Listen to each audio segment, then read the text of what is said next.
습관 가운데도 좋은 습관이 있고 나쁜 습관이 있지요. 좋은 습관을 갖는 것은 그리 힘들지는 않습니다. 그런데 한 번 나쁜 습관을 가졌으면 그 나쁜 습관을 버리는 데는 꽤 힘든 노력과 과정을 거쳐야 됩니다. 21일의 법칙이라는 그런 하나의 원리가 있어요. 무슨 말이냐 하면 습관을 가지기 위해서 21일 동안 반복해서 노력하고 애를 쓰면 하나의 작은 습관이 된다라는 말이죠. 그리고 70일의 법칙이라는 게 있습니다. 그 작은 법칙을 또 반복해서 70일 동안 하면 그게 이제 몸에 익혀진다는 거예요. 소위 말해서 몸이 이제 알게 된다는 것이죠. 그래서 그게 체질화가 될 수 있는 겁니다.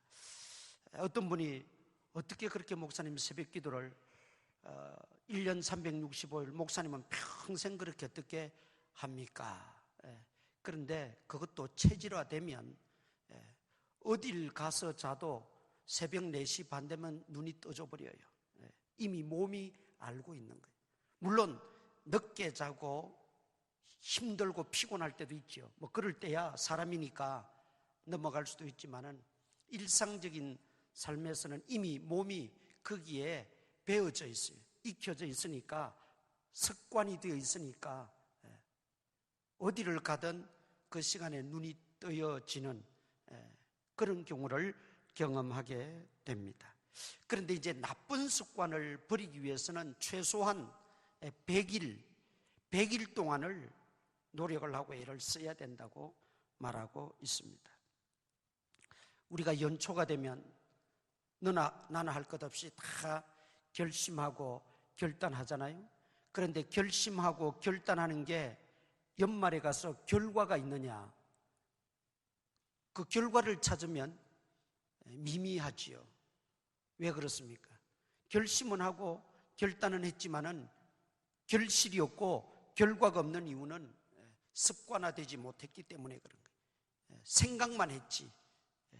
몇 번 행동하다가 그만 지쳐서 또는 귀찮아서 그냥 멈춰버리고 안 해버리니까 습관화되지 못해서 결과물이 나타나지를 않는다는 이야기입니다. 좋은 습관을 가지기 위해서 우리가 노력하는 것도 중요하고, 특별히 오늘 성경에 보니까 좋은 습관을 가지기 위해서는 옛날 나쁜 습관은 버리라고 말씀하고 있어요. 본문 다시 한번 봅니다. 22절 너희는 유혹의 욕심을 따라 썩어져가는 구습, 옛 습관이죠. 구습을 따르는 옛사람을 벗어버리라. 버리라 그랬어요. 옛 습관, 나쁜 습관들은 버려야 됩니다. 나쁜 습관을 버려야 좋은 습관의 소유자가 될 수가 있다는 말이지요. 그래서 이 나쁜 습관은 빨리 버리는 게 좋습니다. 빨리 해결하는 게 좋습니다. 어떤 노력을 해서라도 내게 있는 나쁜 습관들은 빨리 버려야 돼요. 그게 자기에게도 유익하고 가족에게도 좋고 다른 사람들에게도 유익이 됩니다. 내게 있는 나쁜 습관이 뭔가, 특별히 그리스도인으로서 가지고 있는 나쁜 습관이 있다면 더더욱 버려야 되겠지요. 그런데 나쁜 습관을 버린다고 저절로 좋은 습관의 소유자가 되느냐? 그건 또 아니에요. 좋은 습관을 가지기 위해서는 나쁜 습관도 버려야 되지만 더 적극적인 행동이 따라야 합니다. 그래서 우리 오늘 성경 23절 본문에 보면 뭐라고 그랬습니까? 옛사람, 옛 구습, 옛 습관, 나쁜 습관을 버리고 23절에는 오직 너희의 심령이 새롭게 되어 하나님을 따라 의와 진리의 거룩함으로 지으심을 받은 새 사람을 입어라 그랬어요. 옛사람 버린다고 끝나는 게 아니라는 거예요. 나쁜 습관 내가 중지한다고 좋은 습관이 자동으로 찾아오는 게 아니라는 거예요. 옛사람을 벗어버렸으면 새 사람을 입도록 노력해야 된다는 것이지요. 예전에 대도, 큰 도둑이란 말이죠. 대도 조세영 씨라고 있었어요. 젊으신 분들은 잘 모를 텐데 아주 떠들썩하게 온 나라를 떠들썩하게 했던 큰 도둑이었어요. 그런데 그가 이제 감옥 생활을 다 하고 나와서 감옥에서 복음을 받고 나도 이제 새 사람 되었습니다. 다시는 도둑질을 하지 않습니다. 선언을 했어요. 그리고 심지어 제가 알기로는 어떤 교회에서는 또 간정자로 불러서 간정도 하고 그랬어요. 그랬는데 몇 년 뒤에 일본에 가서 일본에서 사건이 터졌어요. 일본 신문에 대서특필이 됐어요. 한국의 조세영이 도둑질하다가 잡혔다. 회개하고 새 사람 되면 다 끝나는 줄 알았는데 그 옛 습관, 옛 그 도둑질하던 습성이 결국은 또 다른 나라에 가서까지 그렇게 나더라는 거죠. 그러니까 우리가 나쁜 습관을 버리는 것, 끊는 것 중요합니다. 동시에 그 나쁜 습관이 완전히 단절되어지고 끊어지기 위해서 옛 나쁜 습관들을 버리기 위해서 우리는 심령으로 먼저 새롭게 변화를 받아야 됩니다. 우리의 심령이 거듭나야 된다는 거죠.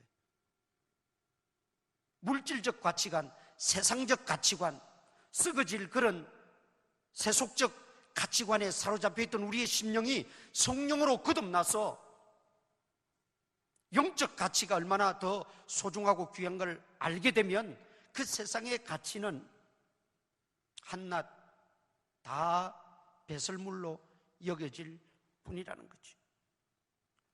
동시에 그 밑에 이제 쭉 설명하고 있어요. 우리 성경 계속해서 에베소서 4장 25절 봅니다. 새 사람을 입는다는 게 뭐냐는 거예요. 25절에 보면 거짓을 버리고 각각 그 이웃과 더불어 참된 것을 말하라.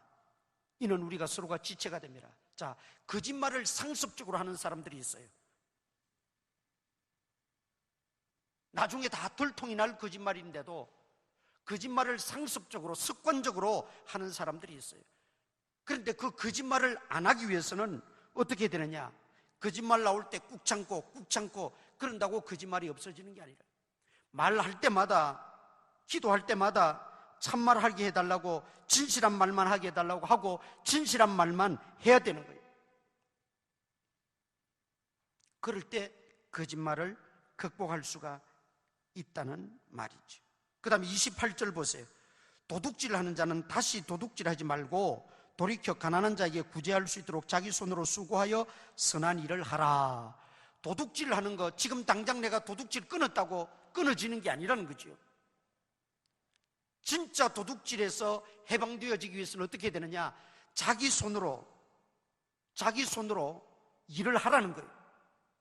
자기 일을 해서 돈을 벌면 자기만 먹지 말고 가난한 자들에게 구제하고 선행하고 순교도 하고 좋은 일에 선행에 그 돈을 쓰라는 겁니다.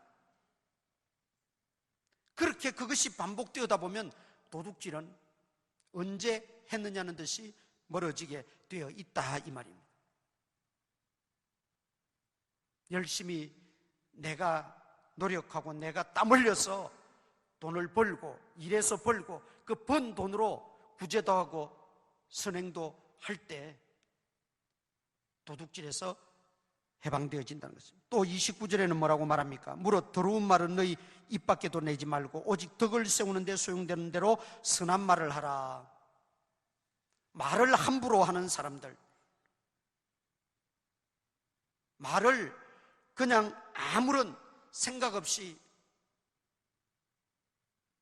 그냥 내뱉는 사람들, 그래서 공동체에 어려움을 주고 덕을 깨뜨리고 상대방에게 또 마음을 아프게 하고 이런 사람들을 향해서 주시는 말씀입니다. 나 이제 오늘 교회 가서는 한마디도 안 해야지, 입 콕 다물고 있어야지, 나 누구 만나도 이제 말 한마디 하지 말아야지, 그런다고 해결이 되나요? 그런다고 해결이 되던가요? 그래서 해결되는 게 아니라는 거예요. 말을 할 때 선한 말, 덕을 세우는 말, 은혜를 끼치는 말, 유익한 말, 믿음의 말, 긍정적인 말, 감사의 말만 자꾸 하면 나머지 부정적인 것들은 다 사라지게 돼 있다는 거죠. 그게 심령으로 새롭게 되어 새 사람 입는 거라는 거예요. 그 다음에 또 31절 보세요. 31절. 너희는 모든 악독과 노함과 분냉과 떠드는 것과 비방하는 것을 모든 악의와 함께 버리고 서로 친절하게 하고 불쌍히 여기고 서로 용서하기를 하나님이 그리스도 안에서 우리를 용서하신 것 같이 용서하라. 내가 악한 생각 또 불같이 화를 내는 그런 어떤 다혈질 또 악한 계획을 가지고 악한 행동을 하는 이 모든 것들 우리가 버리기 위해서는, 진정으로 끊어버리기 위해서는 남을 친절하게 대하고 나보다 남을 낮게 여기고 긍휼히 여기고 서로 용서하고 서로 기도하고 서로 아껴주고 그럴 때 이루어진다는 거예요. 이게 그리스도인의 긍정적인 방어 기제입니다. 거짓말하고 악한 말하고 또 서로 비난하고 비방하고 도둑질하고 이런 모든 것들을 우리가 방어할 수 있는 그 능력은 소극적으로 내가 그런 나쁜 것들, 나쁜 습관들을 안 한다고 해서 되는 게 아니라 더 긍정적으로 좋은 습관으로 우리가 나아가지 않으면 안 된다 그 말이죠. 그래서 우리가 할 수만 있으면 말씀대로 우리가 실천을 해야 돼요. 그래서 좋은 습관의 소유자들이 다 돼야 됩니다. 특히 우리 그리스도인들은 좋은 습관, 거룩한 습관을 다 가질 수 있기를 축원합니다. 구약 그 광야에서의 이스라엘 백성들 보면 못된 습관 중에 하나가 원망하는 습관이 있었어요. 걸핏하면 불평하고 원망하고. 물론 이스라엘 백성 전부가 다 그런 것은 아니에요. 고린도전서 10장 10절에 보면 그 가운데 더러는 원망하다가 멸망하였나니 너희도 저들을 본보기로 삼아서 원망하지 말라 그렇게 기록하고 있습니다. 다 그랬다는 게 아니에요. 그 중에 일부가 그런 습관, 원망하는 습관을 가진 사람이 있었다는 것이죠. 반면에 욥은 어떻게 했는가? 욥기 1장 22절에 보면 욥이 그 힘든 고난을 겪고 고통을 겪으면서도 하나님을 향해서 뭐 하지 아니하니라? 원망하지 아니하니라 그랬어요. 그러니까 원망, 불평, 비난, 비평 뭐 이렇게 하는 사람들은 그 DNA가 원망 DNA가 그 속에 자리 잡고 있는 거예요. 내가 인정하든 인정하지 않든 원망하고 불평하고 비난하는 그 DNA가 내 속에 잠재해 있는 거예요. 그걸 우리는 쏟아내야 되는 거예요. 욥은 그런 열악한 환경과 자기 잘못도 아닌 갑작스럽게 당한 그 고통 다 잃어버리고 자기 몸마저 지금 견딜 수 없는 그런 고통 속에서도 하나님께 원망하지 않고 입술로 범죄치 아니하였다 그랬어요.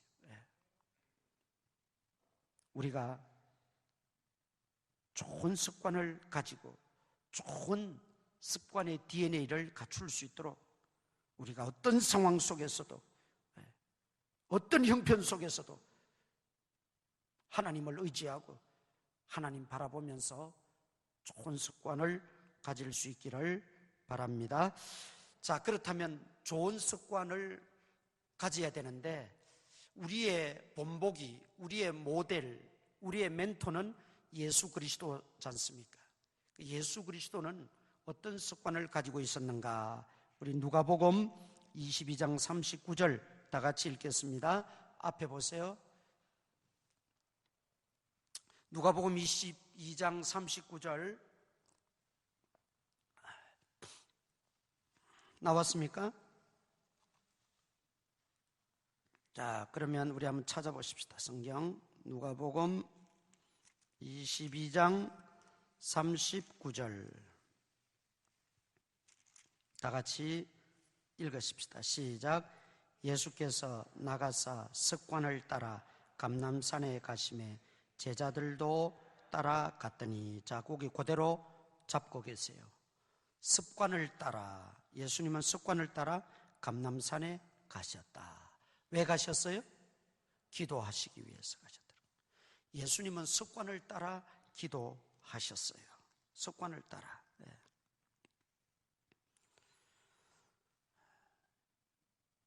마찬가지로 우리도 예수님처럼 어떤 형편에 처하든지 어떤 상황 속에서든지 어디를 가든지 습관을 따라 기도하시는 여러분 되시기를 바랍니다.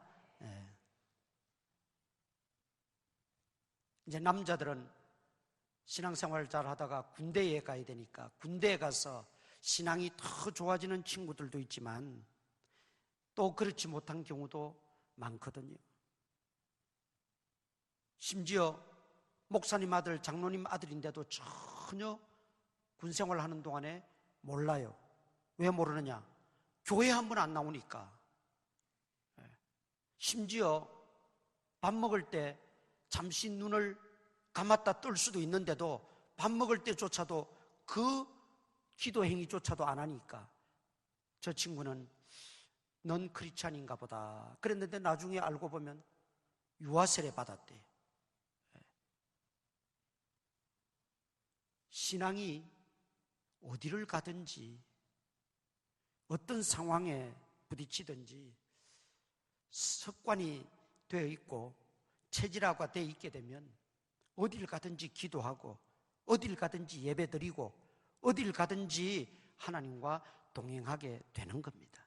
그런데 그게 습관이 되어 있지 않으니까 상황만 좀 바뀌면 내가 좀 자유스럽게 할 수 있겠다 싶으면 그때는 제멋대로 해버리는 거예요. 우리가 특히 기도가 습관화되어야 됩니다. 이 말은 체질화되어야 된다, 그런 말입니다. 체질화되어야 된다. 우리 기도가 체질화되어야 되는 이유가 있습니다. 자, 누가복음 아까 읽었죠? 2장 40절 보세요. 누가복음 2장 40절 그곳에 이르러 그들에게 이르시되 유혹에 빠지지 않게 기도하라. 우리가 기도가 체질화되어야 될 이유가 유혹에 빠지지 않기 위해서입니다. 우리가 주기도문 암송할 때도 시험에 들지 않게 하옵시고 그러죠? 그 시험이 유혹이에요. 사탄 마귀는 또 우리 악한 그 사상들, 이단 사상들 이런 것들이 얼마나 우리를 유혹해 오는지 몰라요. 그런 유혹에 우리가 넘어지지 않기 위해서, 유혹에 빠지지 않기 위해서 기도해야 된다, 그렇게 말하고 있습니다. 마귀가 가져다 주는 유혹이에요. 마귀가 가져다 주는 유혹.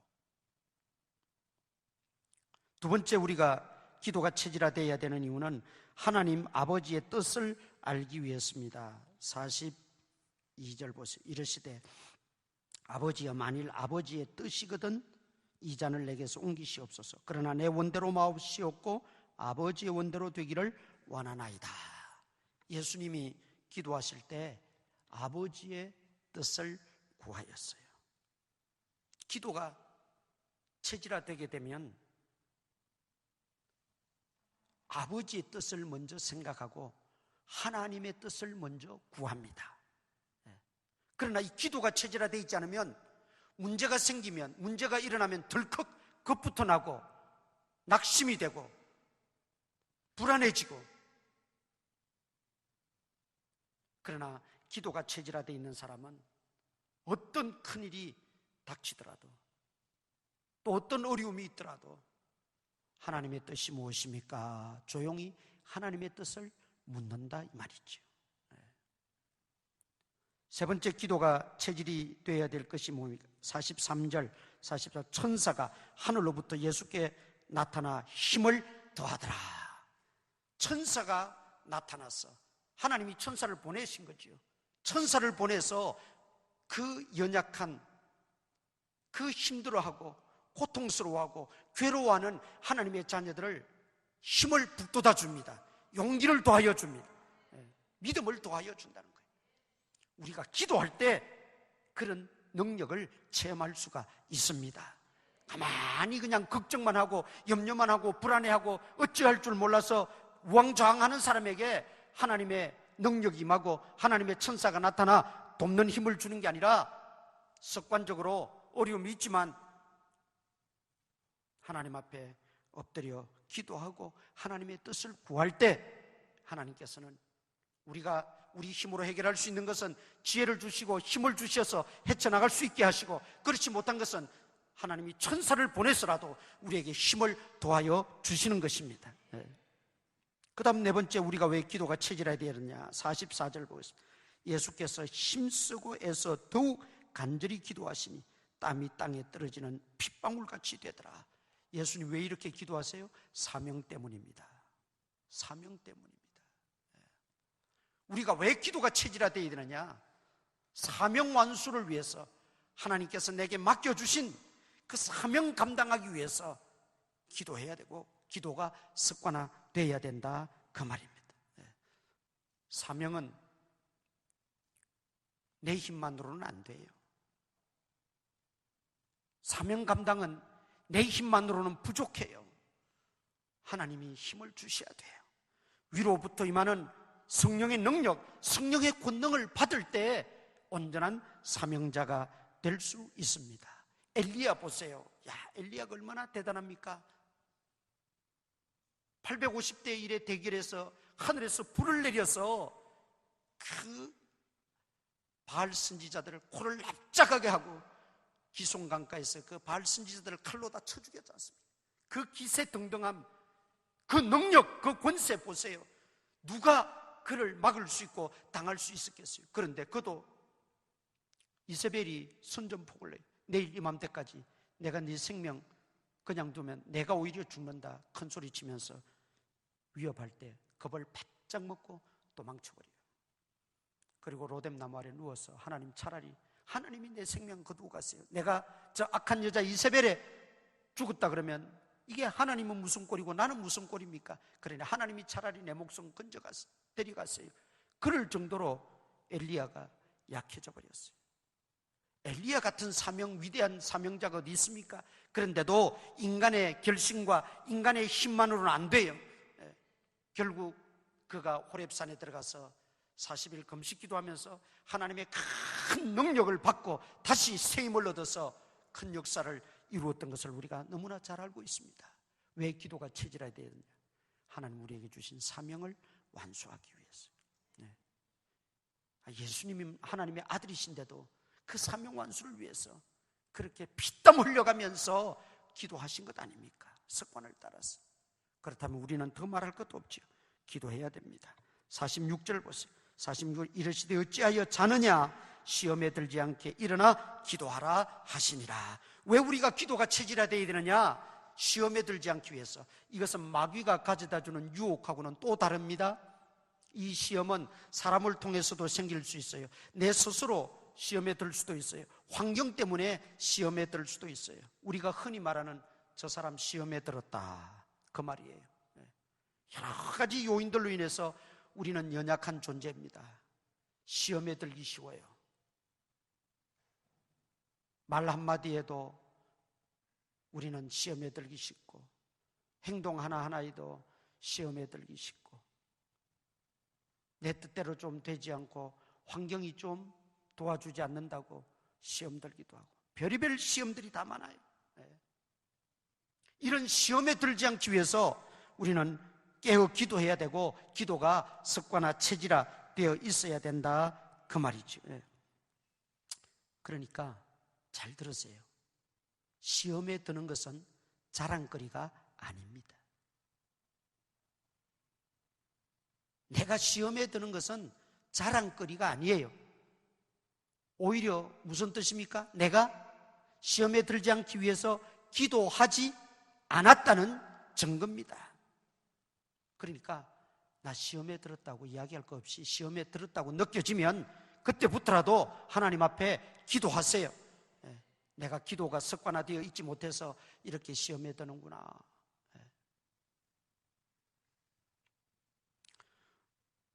우리가 왜 기도하지 않습니까?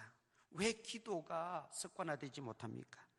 낙심을 잘하기 때문에 그렇습니다. 낙심. 45절 보세요. 45절, 기도 후에 일어나 제자들에게 가서 슬픔으로 인하여 잠든 것을 보시고, 자, 제자들이 슬퍼서 기도하지 않고 잠들어 버렸다는 거예요. 왜 슬프냐? 예수님이 이제 잡혀가신다니까. 세상에 이런 일이 어떻게 일어날 수 있는가? 그럼 우리는 지금까지 예수님 믿고 따라다녔는데 어떡하란 말인가? 아주 막막하고 답답하고 슬펐다는 거죠. 그것 때문에 잠이 들어버렸어요. 기도해야 되는데. 그런데 이와 똑같은 성경 마태복음 26장 43절에 보면 또 이렇게 표현했어요. 제자들이 왜 기도하지 않고 잤는가? 피곤해서 잤다 그래요. 피곤해서. 저들의 눈이 피곤하여 잠이 들었다 그랬어요. 그러니까 피곤해서, 육체적으로 정신적으로 피곤해서 기도를 지속할 수 없고, 또 내게 당한 일이 너무나 크고 놀라워서 슬프고 낙심이 돼서 기도하지도 않고, 그래서 우리가 기도하지 않고 습관화되지 못하는 것입니다. 누가복음 18장 1절에 항상 기도하고 낙심치 말 것을 강조하여 이르시되, 예수님은 다 이미 아셔요. 우리가 피곤한 것도 알고 우리가 낙심 잘하는 것도 예수님 아시고 말씀해 주셨어요. 과부와 불의한 청지기 비유를 통해서 낙심하지 말고 기도해야 된다는 걸 말씀하셨고, 제자들의 그 실물 교육을 통해서 슬퍼하고 막막하다고 자기만 하고 기도하지 않아서는 안 된다는 걸 말씀해 주셨습니다. 그래서 예수님은 우리가 피곤한 걸 알기에 깨어있으라 그래요. 깨어있으라. 깨어있으라 그런 거예요. 그 깨어있으라는 말은 기도하라는 말이죠. 베드로전서 5장 8절에 보면 깨어있으라. 너희 우는 사자 마귀가 어느 틈에 너희를 삼킬지 모른다. 베드로가 그렇게 말하고 있어요. 이 말이 그냥 나온 말이 아니에요. 베드로는 처절하게 자기가 경험했던 내용이에요. 예수님이 그나마 수제자 3명을 믿고 감람산에 데리고 가셔서 함께 기도의 동력자가 되고 기도의 힘이 되기를 원했는데, 그저 피곤하다고 슬프다고 막막하다고 그들은 졸아버리고 기도하지 않았어요. 그러나 예수님은 땀이 피가 될 정도로 그렇게 치열하게 기도하고 계셨는데, 그 결과 어떻게 됐어요? 기도해야 될 때 기도하지 않다가 베드로는 어떤 곤란을 겪었어요? 예수님을 3번이나 부인하는 자리에 빠지고 말았던 거죠. 마귀의 유혹에 넘어지고 말았던 거죠. 베드로는 그걸 경험하고 나서 성도들에게 누누이 강조하는 게 깨어있으라. 피곤해도 깨어있으라. 답답해도 깨어있으라. 낙심이 돼도 깨어있으라. 깨어 하나님 앞에 기도하는 습관을 가지고 무릎을 꿇고 기도하면 하나님께서 해결하시고 하나님이 인도하실 것이라는 말씀이죠. 5만 번 기도 응답받은 조지 물러 이야기를 여러분 많이 들으셨잖아요. 영국 고아의 아버지 조지 물러 선생님은 5만 번 기도해서 다 응답받았다 그랬어요. 그래서 5만 번 응답받은 기도라는 책도 여러 번 베스트셀러가 됐죠. 거기 이제 제가 축약해서 좀 말씀을 드립니다. 조지 물러 선생의 기도의 특징이 뭔가? 첫째, 모든 것이 기도의 제목이다. 모든 것이 기도의 제목이다. 감사한 거는 감사한 대로 기도하고, 안 될 때는 안 되니까 되도록 하나님 앞에 도움을 구하며 기도하고. 그러니까 조지 물러가 볼 때는 모든 것이 기도의 제목이에요. 우리는 그저 감사할 때만 기도하려고 그러지요. 안 되고 어렵고 힘들 때는 기도가 쑥 들어가 버리고, 좀 내 뜻대로 되고 잘 되면 그때 기도 한번 하고. 조지 물러는 그게 아니었다는 거죠. 모든 상황, 모든 것이 기도의 제목이었다. 그러니까 항상 기도할 수 있는 거예요. 기쁠 때도 기도, 감사할 때도 기도, 안 될 때도 기도, 슬플 때도 기도, 성공할 때도 기도, 실패할 때도 기도, 일이 척척 잘 풀릴 때도 기도, 일이 막힐 때도 기도. 항상 기도할 수 있는 거예요. 항상. 성경에 뭐라고 말했어요? 항상 기도하고 그랬잖아요. 조지 물러 선생의 기도의 특징은 항상 기도하는 거예요. 모든 것이 기도의 제목. 두 번째는 믿음으로 기도하고 조금도 의심치 아니했다 그랬어요. 조금도 의심치 않았다. 그래서 조지 물러의 기도는 좀 과격한 기도들이 많아요. 지금 아침에 일어나 보니까 아이들에게 먹일 빵이 없어요. 우유가 없어요. 그런데 그 자리에 바로 기도의 처소로 가서 조지 물러는 기도합니다. 하나님, 얘네들이 먹을 빵을 보내주세요. 얘네들이 마실 우유를 보내주세요. 거기서 기도합니다. 우리가 볼 때는 좀 이상한 것처럼 보일지 모르지만 조지 물러의 중심에는 확고한 것이 있었어요. 믿음으로 구하고 믿음으로 간구한 것은 받은 줄로 알라. 성경 말씀 그대로 믿는 거예요. 왜냐하면 하나님은 여전히 살아계신 분이기 때문에, 하나님은 여전히 전능하신 분이기 때문에. 그리고 기도하고 잠시 지났는데 어디에서 마차 소리가 들리는데 수대의 마차가 와가지고 그 빵을 다 실어놓고 우유를 다 내려놓고 돌아가는 이런 기적적인 일들을 5만 번이나 경험했다는 거예요. 그래서 그 10,000명도 넘는 고아들을 농사 하나 안 지으면서 파리바게트 하나 운영 안 하면서도 다 먹였어요. 하나님 보내주시고 하나님 역사하시니. 세 번째 조지 물러 기도의 특징은 지금 당장 이루어지지 않아도 괜찮다는 거예요. 기도하는데 지금 당장 이루어지지 않아도 하나님 앞에 응답될 때까지 기도했다는 거예요. 그리고 네 번째 조지 물러 기도의 특징은 친구와 부모님과 대화하듯이 솔직하게 기도했다는 것입니다. 우리가 친구와 부모들과는 대화를 얼마나 쉽게 해요. 뭐 고민을 하면서 계획을 세워가지고 오늘 아버지하고 엄마하고 이야기할 때는 이렇게 이야기해야 되겠다. 뭐 친구하고 이야기할 때는 이런 이야기해야 되겠다. 고민하고 가지 않아요. 그냥 만나서 만나는 대로 나오는 대로 대화하고 이야기하는 거예요. 하나님과 대화하는 것도 그렇게 했다는 겁니다. 그래서 어느 날은 직원이 그 원장 조지 물러 선생님이 누구하고 막 이야기를 하고 있더래요. 그래서 급해서 좀 전가를 해드려야 되는데 손님이 와서 이야기하는가 보다 그러고는 문을 열지를 못했던 거예요. 그런데 나중에 보니까 조지 물러 혼자 있는 거예요. 혼자. 손님이 없어요. 그래서 아니 제가 아까 전해드릴 말씀이 있어서 갔는데 누구하고 대화를 나눴는데 그분은 어디 계십니까? 그러니까 누가 오기는 누가 왔어? 내가 주님과 대화했지. 예수님과 대화를 하는데 친구하고 대화하듯이 그렇게 솔직하게 있는 모습 그대로 기도했다는 거죠. 여러분, 예수님은 기도하는 습관을 가지셨어요. 우리도 매사에 기도하는 습관을 가지면 좋겠습니다. 문제가 터지면 뭐 사람 도움 받으려고 사람 찾아다니지 말고 전화통 붙들고 그렇게 낑낑거리지 말고 그 시간에 하나님 앞에 무릎 꿇고 기도하세요. 기도하세요. 주님 앞에 다 내어놓고 기도할 때 주님이, 우리 하나님이 다 들으시고 계신 것입니다. 가끔 제가 말씀드립니다만 100번 내가 노력하는 것보다 한 번 기도하는 것이 더 유효합니다. 예. 세상 모든 일은 하나님이 주관하시고 하나님이 이끌어 가시는 것이지. 예.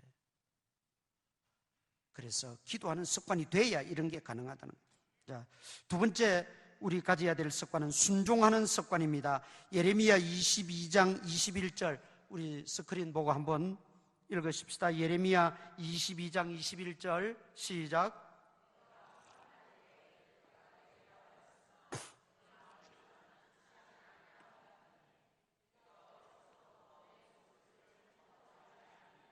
내 습관이라. 어려서부터 청종치 아니함이 불순종하는 게 습관이 됐다는 거예요.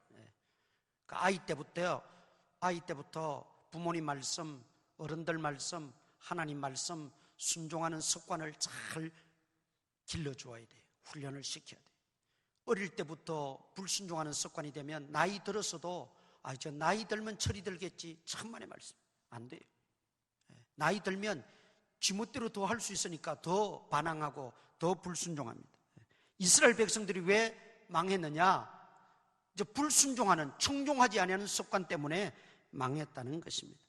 아담과 하와 이후로 우리 사람들 속에 나쁜 DNA가 하나 또 있는데 그게 불순종의 DNA입니다. 아담, 하와가 하나님 말씀 불순종해서 죄를 지은 이후로 우리 모든 인간들 속에 정도의 차이지만은 불순종하고 거역하는 DNA가 숨어져 있어요. 우리 그걸 뽑아내야 돼요. 순종의 습관으로 바뀌어야 돼요. 우리 예수님, 제가 성경은 이제 안 찾겠습니다. 죽기까지 뭐 하셨으니? 복종하셨습니다. 아들 예수는 아버지께 죽기까지 복종하셨어요. 우리 예수님은 복종하는 습관이 있었어요. 순종하는 습관을 가지고 계셨단 말이에요. 그 결과 예수님은 구세주가 되셨어요. 천하 만민이 내 이름을 부르며 천하 권세가 내 무릎 앞에 굴복하게 되리니, 예수님이 죽기까지 복종하셨다는 그 말씀 이후에 나오는 빌립보서 2장에서의 말씀이에요. 예수님이 죽기까지 복종하시지 않았었으면, 예수님에게 그 아버지를 향한 순종하는 습관이 없었으면 예수님은 우리의 구세주가 될 수가 없었습니다. 그리고 우리는 여전히 죄악 가운데서 멸망받아 마땅한 존재가 될 수밖에 없었다는 거예요. 그런데 예수님이 복종하는 습관을 가지고 아버지께 복종하고 순종하심으로 그분은 구세주가 되셨고, 그분의 은혜로 우리는 구원받게 된 것입니다. 순종하는 습관은 이렇게 놀라운 결과를 낳습니다. 우리는 이렇게 말해요. 환경이 나빠서 내가 순종하지 못합니다. 또 내가 충분한 여건이 주어지지 않아서 내가 어쩔 수 없습니다. 우리가 변명하고 핑계할 수가 있어요. 그러나 여러분, 아담과 하와가 살던 곳이 어디입니까? 에덴 동산입니다. 낙원입니다. 세상에 그보다 더 좋은 환경과 여건은 없었어요. 그런데도 불순종했어요. 환경이 좋아진다고 순종하는 게 아니에요. 환경이 좋아지면 더 불순종할 거리만 찾는 게 우리 인간의 습성이에요. 그 습성이 DNA가 우리 속에 있다니까요. 그걸 말씀으로, 성령으로 뽑아내야 돼요. 뽑아내고 순종의 습관으로 바뀌어야 돼요. 그러지 않고서는 희망이 없어요. 희망이 없어요. 이스라엘 백성들 그 광야에서 보세요. 고기 못 먹는다고 막 불평하고 원망하니까 하나님이 만나와 메추라기를 또 주셨어요. 물이 없다고 불평하니까 반석을 쳐서 물을 주셨어요. 그러면 우리가 상식적으로 어떻게 생각해야 돼요? 어떻게 변화가 돼야 돼요? 우리가 이렇게 원망하고 불평하고 불순종하는데도 하나님이 다 먹이시고 입히시고 돌보시는구나. 그리고는 더 두렵고 떨림으로 하나님을 섬기고 살아야죠. 그런데 어땠습니까? 반석에 물을 주고 하늘에 메추라기를 먹여주는데도 여전히 불평하고 불순종하는 것은 똑같았어요. 환경이 좋아진다고 여러분 순종할 수 있는 거 아니에요. 환경이 나아지면 더 좋은 환경을 또 요구하고 불순종하고 원망하는 게 인간의 나약한 모습이라는 거예요. 그렇다면 우리 속에 있는 이 못된 불순종의 습관을 빼내야 된다는 거예요. 원인은 그것 때문에 그렇다는 거예요. 밖에 있는 게 아니라 내 속에 있다는 거죠. 예. 세 번째, 우리는 히브리서 10장 25절 다 같이 읽겠습니다. 앞에 보시고 히브리서 10장 25절 시작.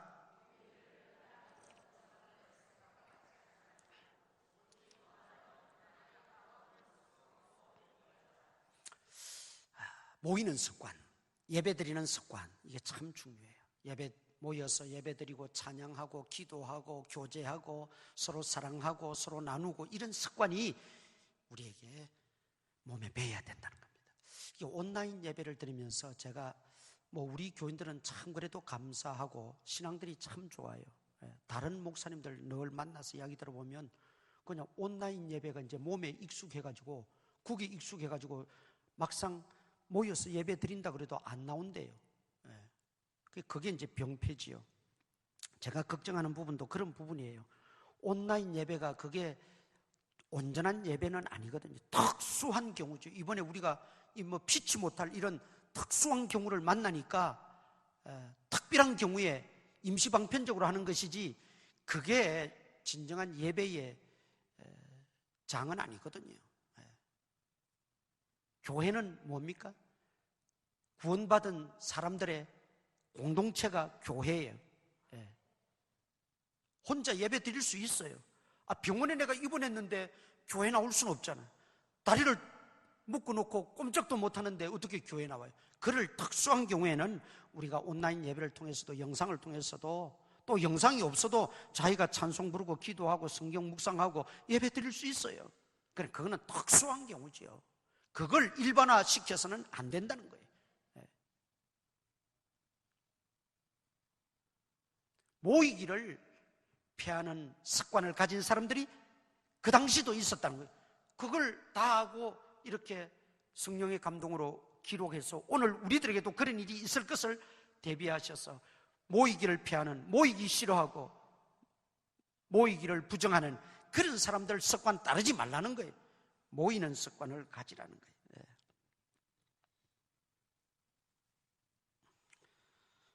예배 습관은 참으로 귀중한 습관이요, 가치 있는 습관이요, 가장 근본적이고 기본적이고 소중한 습관입니다.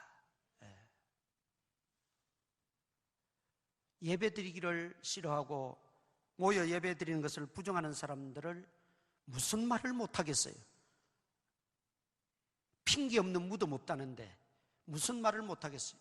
그런 사람들의 습관, 그런 사람들의 말에 귀를 기울이지 말고 그 말이죠.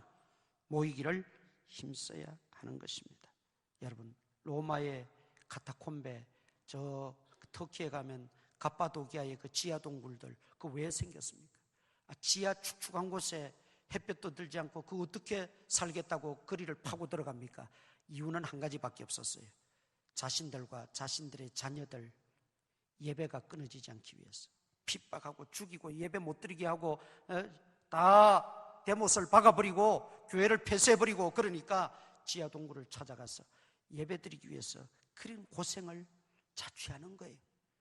여러분, 그곳에 한번 성지순례 가보면요 기가 찹니다. 아이들의 장래는 전혀 없어요. 자기들의 미래도 전혀 없어요. 그런데도 그것을 선택할 수밖에 없었던 것은 현재 예배가 중요하기 때문에. 미래가 아무리 펼쳐진다 할지라도 현재 예배를 소홀히 하고 예배가 죽어버리면 그거는 소용이 없다는 거죠. 그래서 예배를 찾아서 그들은 땅속으로 지하 12층까지 뚫고 들어가는 거예요. 자꾸 한 2층 3층 해놓으니까 발각되니까 계속 파고 들어가는 거예요. 그런데 여러분, 우리는 정말 얼마나 축복받았어요. 얼마나 큰 은혜 받았어요. 얼마나 감사합니까? 물론 지금도 핍박하는 사람들은 있을 거예요. 그러나 마음껏 와서 예배 드릴 수 있고 찬양하고 교제 나누고 함께 봉사하고 함께 섬기고 이런 예배 공동체가 마련되었다는 게 얼마나 감사하고 귀한 일입니까? 그런데 여러분, 어느 순간에 예배 드리지 못할 순간이 올 때도 있을 거예요. 초대 예루살렘 교회 지난번에 설교했죠. 큰 핍박이 일어나니까 예배 드릴 수가 없었어요.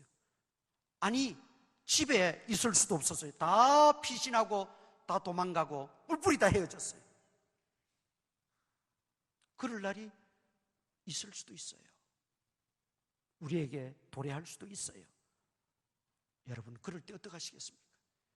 평소에 예배로 무장하고 평소에 예배 습관이 되고 평소에 예배로 우리가 잘 훈련이 되어 있으면 그럴 때라도 하나님 앞에 얼마든지 온전한 예배, 거룩한 예배를 드릴 수가 있다는 것입니다. 그래서 이 주님이 주신 은혜의 이 시간, 기회를 놓치지 말고 우리 예배 드리는 일에 또 모이는 일에 힘써서 습관화되면 좋겠습니다. 주일도 할 수만 있으면 온전히 우리가 오전 예배, 오후 예배 2시간 드리는데 여기에 우리가 좀 맞춰가면 좋겠어요. 뭐 갑자기는 안 되겠지만은 좀 정리할 것 정리하고 미리 할 것 해놓고 나중 할 수 있는 건 또 나중 하도록 하고 주일은 예배 드리는 일에 우리가 초점을 맞추면 좋지요. 왜냐하면 말씀을 한번 듣고 내가 찬양하고 기도하고 때로는 인생이 역전되고 변화되는 것은요 여러 번 반복되어지는 걸 통해서도 되지만 결정적으로 한 번 내게 은혜가 임하면 한 번 하나님이 나를 터치해 주시면 그때 변화되는 거예요. 그때 역사가 일어나는 거예요. 그때 모든 문제가 해결되어지는 거예요. 그런데 그것은 내가 자리를 지킬 때 언제 어느 때에 그 기회가 하나님의 만지심이 있을지 모르니까. 그래서 예배를 온전히 드리는 것도 중요하다는 거죠. 그 이용규 선교사님이 쓴 내려놓음이라는 책에 보면 제가 한 2번 이야기를 드린 것 같은데 그 소녀와 소 이야기가 나와요. 소녀가 소를 기르는데 소는 그 당시에 가정에 우리도 옛날에 시골에 그랬지만 생명이잖아요. 모든 그것이 그 생계의 제1호 보물인데 소를 잃어버렸어요. 그런데 주일이라 예배 시간은 점점 가까이 왔어요. 소를 찾다가 못 찾아서 결국 그만두고 예배를 드리러 왔어요. 예배 다 드리고 나가니까 소가 마당에 와 있어요. 그래서 그게 어떻게 그렇게 됐냐 보니까 이 소녀는 집하고 교회하고 일터 요 3군데밖에 몰라요. 학교도 돈이 없고 형편이 안 돼서 못 다니는 친구예요. 그러니까 일터에 갔다가 일 마치면 교회 와서 잠시 소를 마당에 세워놓고 묶어놓고는 기도하고 집에 가는 거예요. 또 일터에 갔다가 여기 이제 뱅뱅뱅 도니까 소지도 한참 돌아다니다가 보니까 지 주인이 없거든. 그러니까 뭐 그 불판에서 방황하고 있을 거예요. 그러니까 습관이 되니까 우리 주인은 여기 일하고는 교회 가서 기도했지. 그러니까 습관을 따라서 교회에 온 거예요. 거기 가면 지 주인이 있을 줄 알고. 짐승도 습관이 되면 그렇다니까요. 그러면 우리는 이런 습관을 갖추지 못하면 제가 더 이상은 말하지 않겠습니다. 그 뒷말은 뭐보다 못하다 이렇게 되니까 그 말은 제가 차마 드릴 수가 없는 거지. 김유신 말 이야기를 잘하죠. 김유신이 한때 청년기에 그냥 기생집에 빠져서 맨날 거기 들락날락 하다가 한 번은 주변 사람들에게 크게 혼을 나고 이제는 더 이상 내가 기생집을 끊어야 되겠다. 그리고는 이제 기생집을 안 가기로 마음에 단단히 작정을 했어요. 말을 타고 가다가 깜빡 졸았어요. 그런데 내려보니 어디였어요? 기생집이었어요. 말이 습관이 된 거지. 집으로 가고 다른 데로 가야 될 말이 늘 기생집에 다녔던 김유신이니까. 그래서 기록에 보면 뭐라 그랬어요? 김유신이 화가 나서 자기 칼을 빼서 말에 목을 쳤다 그랬어요. 그 정신 나간 놈이지. 지가 잘못해놓고 왜 죄 없는 말을 치냐고요. 말이 뭐 가자고 해서 간 겁니까? 지가 그렇게 술집에 기생집에 다니는 습관이 되니까 말이야 당연히 또 거기 가는 줄 알고 간 것뿐인데. 여러분 습관은 대물림 됩니다. 습관은 대물림 돼요. 이 개인에게는 습관이라고 말하고 이 개인과 가정의 습관이 대물림되어서 내려가는 걸 전통이라 그럽니다. 그래서 그 가문의 전통을 보면 저 가문이 훌륭한 가문이고 명망 있는 가문이고 저 가문이 형편없는 가문이다 단번에 알아요. 습관을 나쁜 습관 대물림하지 않기 위해서 먼저 우리 가문에 잠재하고 있는 나쁜 습관은 끊어버려야 돼. 내 때에 다 끊어버려야 돼. 그리고 우리는 이제 좋은 습관, 예수님을 본받아서 좋은 습관들 가져서, 아까 말씀드렸죠? 생각이 무엇을 낳고 행동을 낳고, 행동이 무엇을 낳고 습관이 낳고, 습관이 무엇을 낳는다고요? 운명을 낳는다. 물론 우리는 운명론자는 아니지만 인생이 결정된다 그 말이겠죠. 아무쪼록 예수님처럼 좋은 습관들 우리가 다 갖추어서 우리의 결과가 더욱더 열매 맺고 풍성한 그런 하나님 은혜가 임하기를 축원합니다.